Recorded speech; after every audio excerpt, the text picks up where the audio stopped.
अस्सलामुअलैकुम। उर्दू पॉइंट के साथ मैं हूँ अस्मा आफ्ताब। आज हम आपकी मुलाकात एक ऐसी शख्सियत से करवाएंगे जिनको हम पसंद करते हैं उनकी अनथक मेहनत और कोशिशों की वजह से। हम ज़्यादातर पसंद ऐसी ही कहानियाँ करते हैं जो इमारत होती हैं, मुफलिसी से लेकर इमारत तक पहुँचती हैं और वाज़े करती हैं हमारे सामने ऐसे लोगों को जो अपनी अनथक मेहनत और कोशिशों से इस आला मकाम पर पहुँचे होते हैं। हम आपकी मुलाकात ऐसी एक शख्सियत से कराएंगे। हमारे साथ मौजूद है तनवीन नांदला, जो कि एक IT प्रोफेशनल हैं, वेब एंटरप्रेन्योर हैं और SEO एक्सपर्ट हैं। हम जानेंगे इनसे कि इनकी मेहनत के पीछे क्या राज है। आइए मिलते हैं तनवीन नांदला से। अस्सलाम वालेकुम सर। वालेकुम सलाम। Thanks a lot for giving time from your precious time. Thank you sir, आप मुझे सबसे पहले ये बताइए कि ये SEO क्या है बेसिकली। SEO एक्चुअली एक टर्म है, सर्च इंजन ऑप्टिमाइजेशन। इसमें आप कोई भी वेबसाइट बनाते हैं तो उसके लिए ट्रैफिक लाने के लिए, लाइक अब कोई बिजनेस है आपका तो उसके लिए वेबसाइट ज़रूरी होती है। अब उस वेबसाइट को विजिट कैसे करेंगे, तो उसके लिए मुख्तलिफ सर्च इंजन में जो भी क्यूरीज कोई सर्च करता है तो उस स्पेसिफिक सर्च पे हमारी वेबसाइट को टॉप पे लाना या उसकी रैंकिंग इम्प्रूव करना, ये सारा प्रोसेस सर्च इंजन ऑप्टिमाइजेशन कहलाता है। इसके ज़रिए आप सेल्स अपनी बढ़ा सकते हैं, अपना बिजनेस एक्सपैंड कर सकते हैं। अच्छा, तो ये आपने कैसे स्टार्ट किया, किसने गाइड किया आपको, किस चीज़ ने इंस्पायर किया, क्या सोच के आपने ये स्टार्ट किया और ये कब आपने स्टार्ट किया इस चीज़ को? Actually it's a long journey. Basically मैं जब इंटर कर चुका था तो ये मैंने अपनी स्टोरी में भी काफ़ी ब्रीफली एक्सप्लेन किया है। अपनी जो भी मेरा साथ हुआ यूँ था कि जब मैं इंटर कर चुका था तो इंटर में मेरे मार्क्स अच्छे नहीं आए थे। अच्छा। और मैंने प्री इंजीनियरिंग बेसिकली सिलेक्ट की थी। उसमें मैथ्स था, फिज़िक्स था, केमिस्ट्री था, तो वो मैंने सेलेक्ट की थी और उसमें मेरा जो एक्सपोजर था, जो मैंने मार्क्स नहीं अच्छे ले सका। तो उसके बाद मैंने फील किया कि जो कंप्यूटर है वो मेरा असल पैशन है। तो बाकी चीज़ों को छोड़ के मैं IT में एडमिशन ले लिया, बहाउद्दीन ज़करिया यूनिवर्सिटी मुल्तान में। मेरा जो आई बिलोंग टू मुल्तान। तो वहाँ पे जब मुझे HTML हमारे पहले ही सेमेस्टर में पढ़ाया टीचर ने, तो मुझे वहाँ पे अंदाज़ा हुआ कि यस मुझे इसी फील्ड की तरफ आना चाहिए। तो उस ज़माने में एक ऑर्कुट होता था, एक सोशल नेटवर्क जैसे अब फेसबुक है। तो वहाँ पे मैंने गूगल के बारे में पढ़ा, एडसेंस के बारे में पढ़ा। तो मुझे पता चला कि गूगल की एक प्रोडक्ट है एडसेंस। अब उसकी तरफ जब मैं आया तो उसके लिए मुझे फील हुआ कि ये कब आएगा आप इस तरफ, किस ईयर में, कब? 2006-2007 की बात है। 2007 की बात। मेरा 2006 में एडमिशन हुआ इंफॉर्मेशन टेक्नोलॉजी में। अच्छा, तो सही। तो गूगल के खौफ से कैसे बच सकते हैं आप, अकाउंट बंद होने के या जो भी उसके वो होते हैं पेनल्टीज हैं, उनसे कैसे बच सकते हैं आप? पाकिस्तान के अंदर प्रोडक्ट्स अब्यूज़ होती हैं, जो भी इंटरनेशनल प्रोडक्ट्स हैं, लाइक गूगल है, गूगल एडसेंस है, इवन अब फाइवर चल रहा है, बहुत हिट है पाकिस्तान के अंदर। तो ये चीज़ें बड़ी अब्यूज़ होती हैं, इन प्रोडक्ट्स को हम अब्यूज़ करते हैं। उसकी रीज़न ये है कि हमारे पास जो सोर्स ऑफ इनकम के अपॉर्चुनिटीज़ हैं, अपॉर्चुनिटीज़ ऑफ इनकम है वो बहुत कम है। तो जब चीज़ें कम होती हैं तो उसकी तरफ जो आप लालच समझ लें वो ज़्यादा बढ़ जाता है। तो हम लालच जब बढ़ता है तो हम शॉर्टकट्स की तरफ निकल जाते हैं। तो जब शॉर्टकट्स की तरफ निकलते हैं तो अब एडसेंस जो है मैं इस बात को थोड़ा एक्सप्लेन करना चाहूँगा कि ये एक पूरा बिजनेस है, ये प्रॉपर बिजनेस है। इसको जब हम शॉर्टकट लेंगे या हम कोई मनी मेकिंग मशीन समझेंगे तो इन रिजल्ट क्या निकलेगा, वो यही निकलेगा कि हम पे जो पॉलिसीज़ हैं डिफरेंट प्रोडक्ट्स की वो स्ट्रिक्ट होती जाएगी। तो यही काम हुआ गूगल एडसेंस के साथ। उसकी जो पॉलिसीज़ हैं वो पाकिस्तान में काफ़ी स्ट्रिक्ट हो चुकी हैं। अब इस खौफ से कैसे निकला जा सकता है, उसका मैं सिंपल सा आंसर ये दूंगा कि आप लेजिट काम करें, आप सही काम करें, गूगल की पॉलिसीज़ को रीड आउट करें और अकॉर्डिंग टू दोज पॉलिसीज़ आप वर्क करें। तो कोई वजह नहीं कि आपका अकाउंट बैन हो या आपका अकाउंट डिसेबल हो या आपको किसी किस्म का लॉस हो या कोई भी पेनल्टी आप पे सही। तो आपने जो ये 5 लाख रुपए कमाए थे, ये आपने किस तरह से कमाए थे, और अगर कोई और कमाना चाहे तो वो किस तरह से कमाएगा, और आपको दिए किसने ये? एक्चुअली जो ये 5 लाख वाली स्टोरी है वो यूँ है कि सुनना चाहेंगे, बहुत इंटरेस्ट है इसमें लोगों को। एक्चुअली मैं थोड़ा शुरू से चलता हूँ तो आपके बहुत सारे जो क्वेश्चंस हैं वो उनका जवाब उन्हीं में ही आपको मैं एक्सप्लेन करने की कोशिश करूँगा। सही। जब मैं 2010 में काफ़ी इस बिज़नेस में स्ट्रॉन्ग हो चुका था तो वहाँ पे मेरा मुझे एक एक्सपोजर मिला इवेंट ब्लॉगिंग का।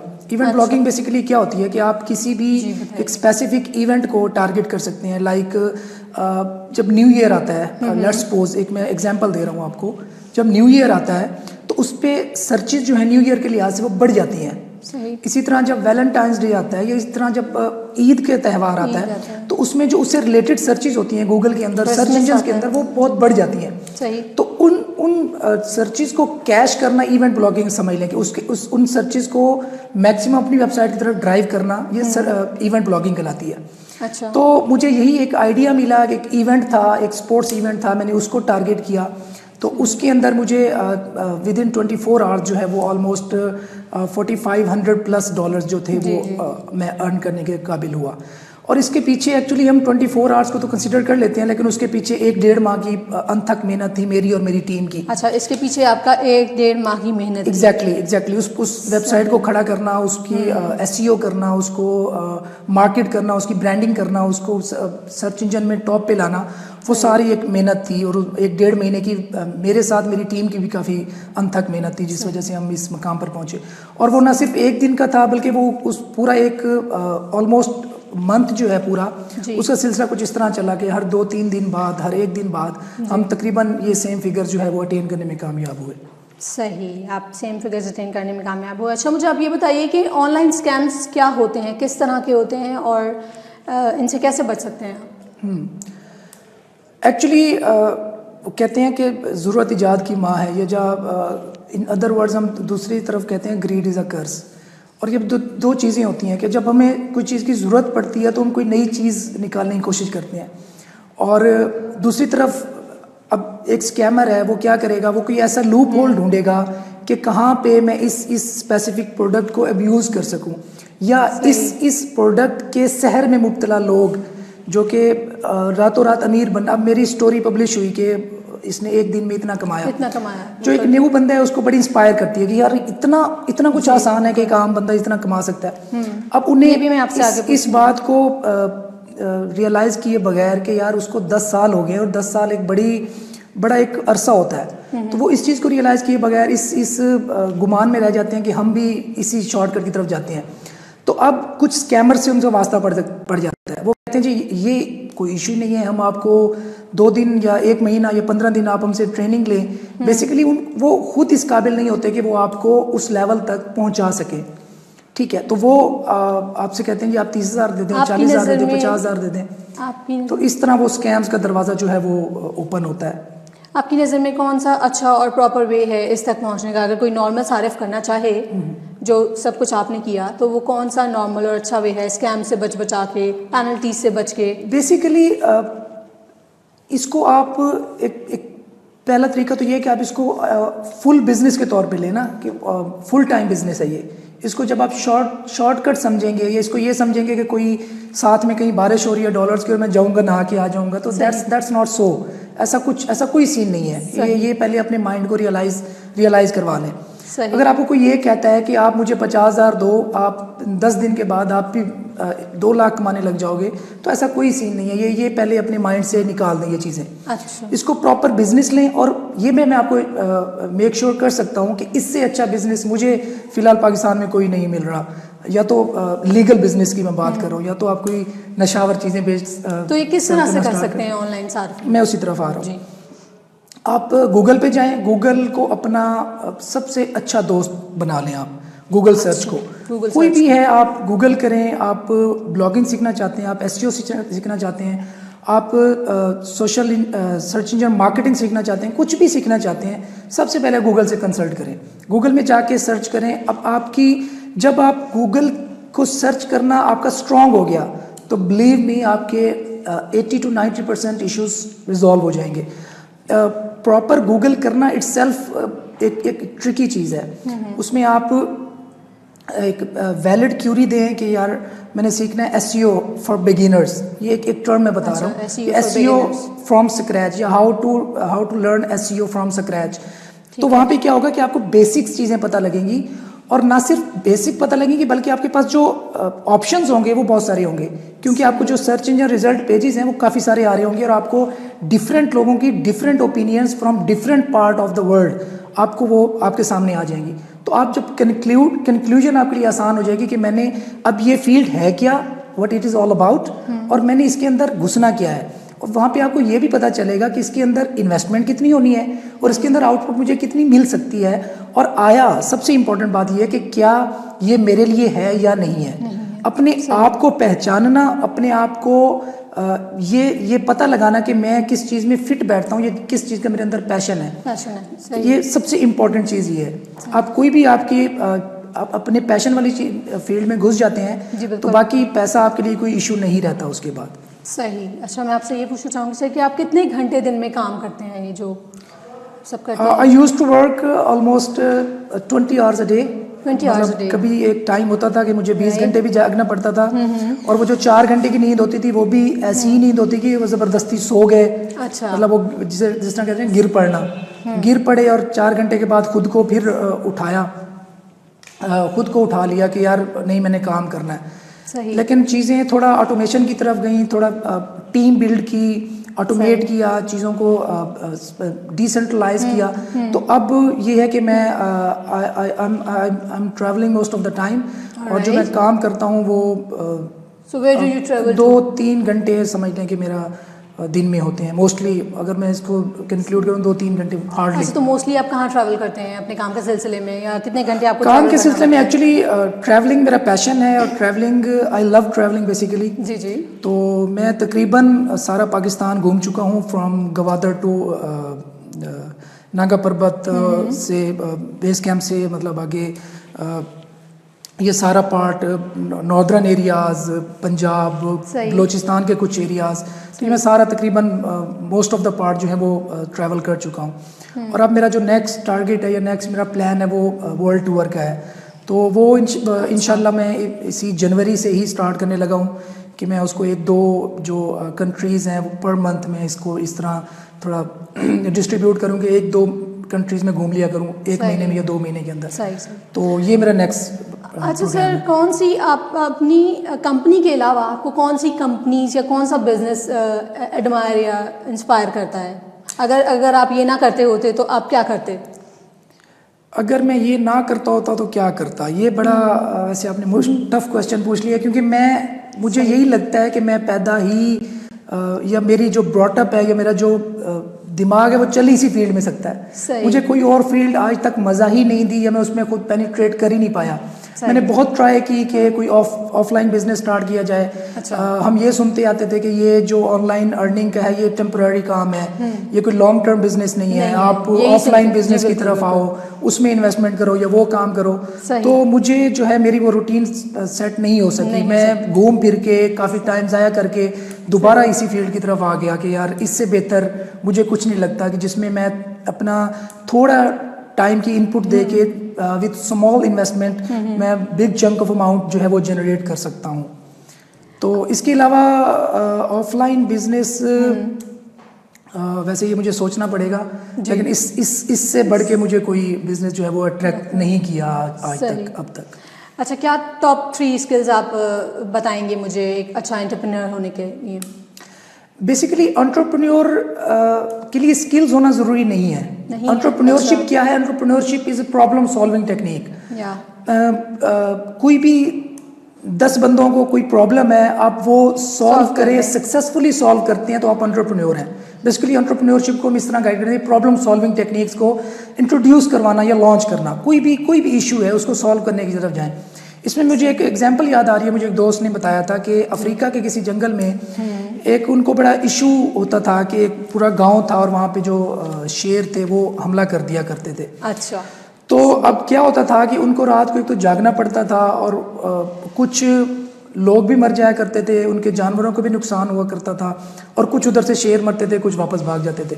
अच्छा। तो उनमें से एक बच्चा था, एक नौजवान था, उसने कहा जी ये ऐसा कब तक होगा कि मतलब हम जानवरों का भी नुकसान करते रहें, अपना भी नुकसान करते रहें। तो उसने कुछ ऐसा लॉन्च किया कि यार इस गांव के बाहर एक बड़ा सा आग का जो अलाव है वो रोशन कर देते हैं। तो आग से क्या हुआ, वो जो शेर थे वो जो हमला करने आते थे तो वो थोड़े से उससे हेजिटेंट हुए। तो बेसिकली इस एक चीज़ ने उनका बहुत बड़ी प्रॉब्लम सॉल्व कर दिया। वो रात को जागना भी नहीं पड़ता था। अब एंटरप्रेन्योरशिप बेसिकली प्रॉब्लम सॉल्विंग है। दैट्स प्रॉब्लम सॉल्व करके आप इकोनॉमिकली थोड़ा स्ट्रांग हो या बिजनेस पॉइंट ऑफ व्यू से। सही। तो ये बेसिकली एंटरप्रेन्योरशिप है। सही।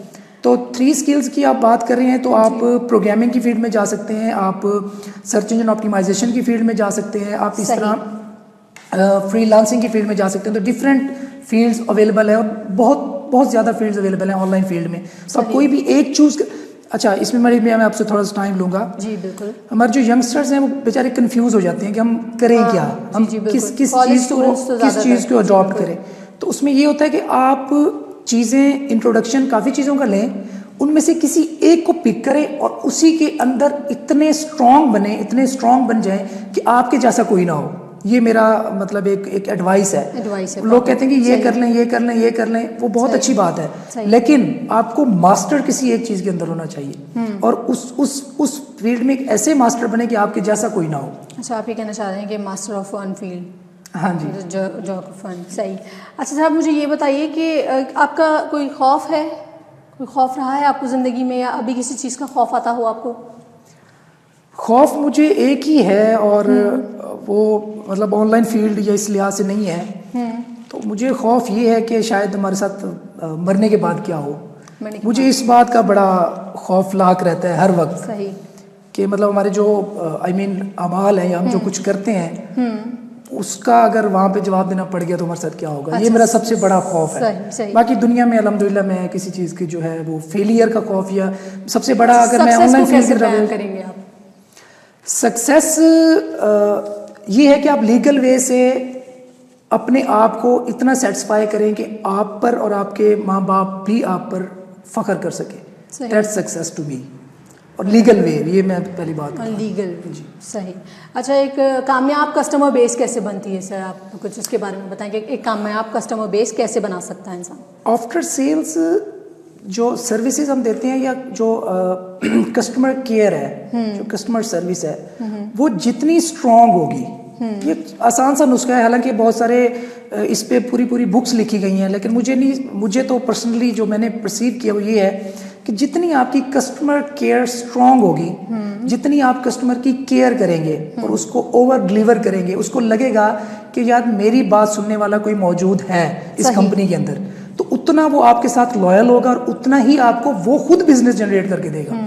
इससे आपकी जो मार्केटिंग कॉस्ट है वो ऑलमोस्ट रिड्यूस होगी, क्योंकि आपके जो क्लाइंट है वो आपके एक तरह से एम्बेसडर्स हैं। वो लोगों को आपकी प्रोडक्ट के बारे में बताएंगे कि यार इनकी प्रोडक्ट भी बहुत अच्छी है और इनकी जो कस्टमर सर्विस है, ये नहीं है कि इन्होंने पहले हमें कुछ चार्ज कर लिया और उसके बाद हमारा कोई वली वारिस नहीं है कि हम यार कुछ अगर इशू आ गया है तो हमने किसके पास जाना है या उसको 2-2 हफ्ते लग रहे हैं इशू रिजॉल्व होने को। तो जो आपकी स्ट्रॉन्ग कस्टमर केयर है वो सबसे इम्पॉर्टेंट है। और think out of the box. आपने इसको अपना बिजनेस करते हुए भी मद्देनजर रखा होगा। एग्जैक्टली। मेरे वैसे क्लाइंट्स जो हैं वो बहुत कम है, मेरी अपनी प्रोडक्ट्स ज़्यादा है, मैं उस पर ज़्यादा फोकस करता हूँ। अच्छा, तो लेकिन जितने भी क्लाइंट्स हैं वो उनको मैं ये मेक श्योर करता हूँ कि चाहे मैं उनको थोड़ा ज़्यादा चार्ज करूँ, लेकिन उनको उस चार्ज के बाद इतना डिलीवर करूँ, इतना स्ट्रॉन्ग डिलीवर करूँ कि वो उनको तसल्ली हो कि हम महफूज हाथों में हैं, हमें कोई यहाँ पे इशू नहीं होगा। सही। सर, जैसे कि आपने बात की अपनी प्रोडक्ट्स के बारे में, तो आप अपनी प्रोडक्ट्स की डिटेल देंगे हमें?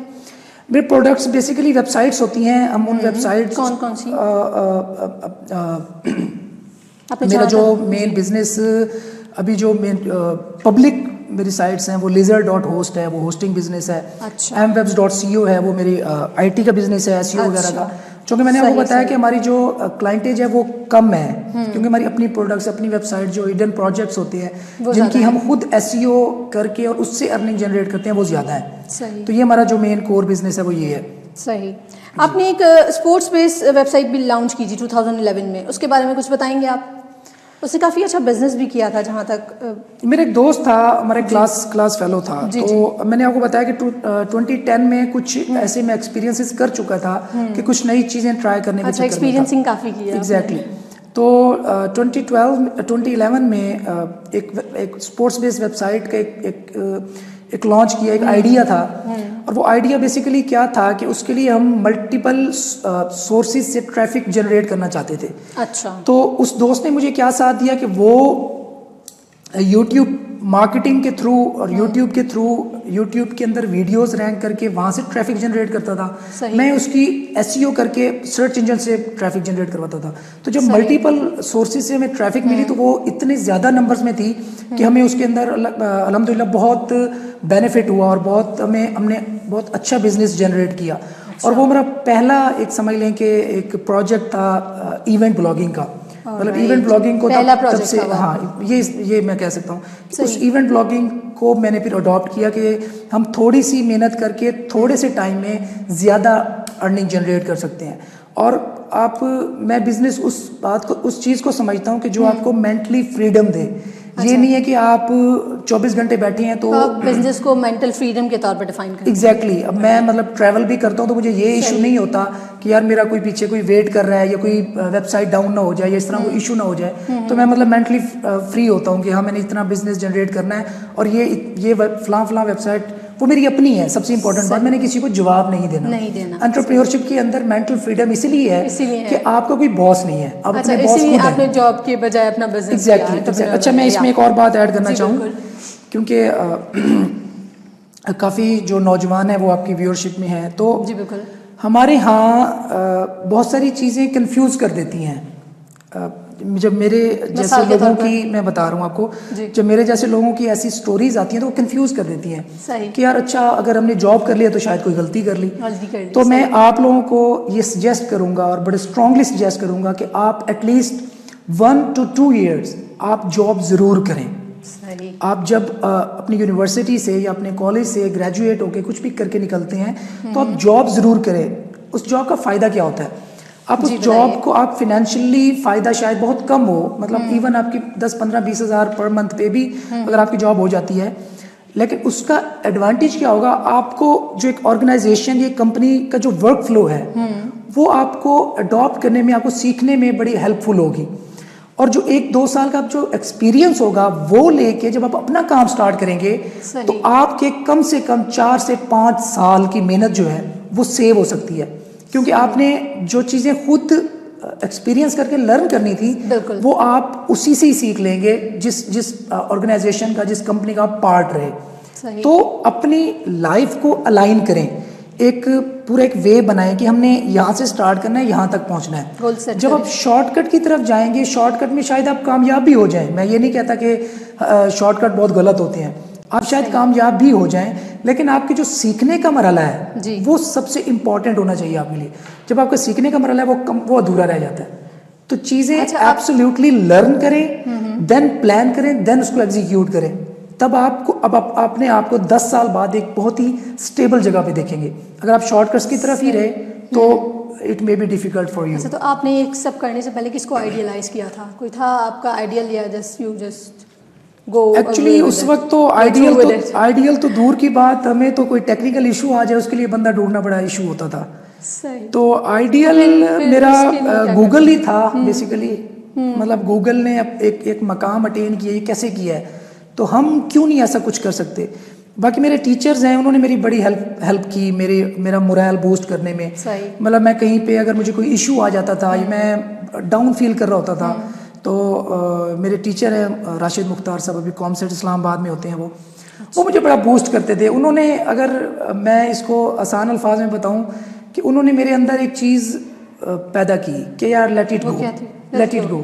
अगर कोई गलत हो गया, कोई बैड हो गया है, कोई बैड फील कर रहे हैं तो खैर है। अगर किसी ने कुछ गलत कर दिया आपके साथ तो इसको उसकी एक कमी समझ के कि यार उसके अंदर वो चीज़ अंडरस्टैंड करने की कैपेबिलिटी ही नहीं है, इसको ये समझ के उसको लेट इट गो कर दिया और उसको कह दिया चले खैर है, मैं अपने दिल में आपके अगेंस्ट कोई बात नहीं रख रहा। सही। अच्छा, सोशल मीडिया को प्रोडक्टिव यूज़ कैसे कर सकते हैं आप, उसका प्रोडक्टिव यूज़?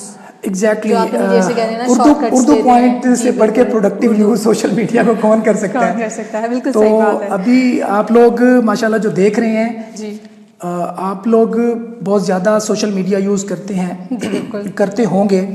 तो आप इसको प्रोडक्टिव यूज़ किस तरह कर सकते हैं? आपने शायद पेजेस देखे होंगे, जैद अली टी, शाम इदरीस और इस तरह काफ़ी सारे पेजेस हैं। तो इन पेजेस, ये जो पेजेस होते हैं ये कोई फलाही कामों के लिए नहीं बनाए गए होते, या कोई इसके पीछे कोई बंदा फ्री नहीं बैठा होता कि जो आपको आपके एंटरटेनमेंट के लिए चीज़ें जो है वो बना रहा है, लॉन्च कर रहा है, ऐसा कोई सीन नहीं होता। वो बेसिकली बिजनेस जनरेट कर रहे होते हैं। सही। आप जितने आपका जो पेज है वो फेमस होता है, आप वहाँ पे अपनी वेबसाइट बना सकते हैं, अपने पेज को फेमस कर से वहाँ पे लिंक्स दे सकते हैं अपनी वेबसाइट का। जब आप अपनी वेबसाइट का लिंक देते हैं अपने पेज पे, अपने फेसबुक के पेज पे, तो वहाँ से ट्रैफिक ड्राइव होती है आपकी वेबसाइट पे, और आपकी वेबसाइट पे उसको आपने मोनेटाइज किया होता है। मोनेटाइज जो मोस्टली हमारे यहाँ मेथड यूज किया जाता है वो गूगल एडसेंस है। गूगल एडसेंस एड्स प्लेस हुए होते हैं आपकी वेबसाइट पे, तो उस पे जितनी व्यूज होते हैं, उन पे जितने क्लिक्स होते हैं, उसी हिसाब से आपका जो गूगल एडसेंस का अकाउंट है उसमें आपकी जो अर्निंग है वो एड अप होती जाती है। तो ये सबसे बेहतरीन तरीका है, आप अपने जो सोशल मीडिया उसका प्रोडक्टिव यूज़ कर सके और उससे अर्निंग जनरेट कर सके। सही। अच्छा, मैं आपसे एक सवाल ये करना चाहूँगी कि क्या आपका जब से अब तक का सफ़र आसान था? It was more than tough. बहुत शायद अब कुछ चीज़ें देखे आपने, कभी कभी मैं बैठा होता हूँ तो कुछ चीज़ें याद आती हैं, तो हालांकि I feel my self very strong, मैं बहुत स्ट्रॉन्ग हूँ, लेकिन ऐसा होता है कि आंखों में मतलब आंसू आ जाते हैं। सही। मतलब अब जो रिस्पेक्ट मिलती है दोस्तों की तरफ से, पाकिस्तानियों की तरफ से, कोई ऐसा वाक़या जो आप आज तक ना भूले हो अपनी सक्सेस से पहले का, या कोई ऐसी चीज़ जो आपको याद आती हो तो आप कहते हो कि नहीं, I want to be more successful?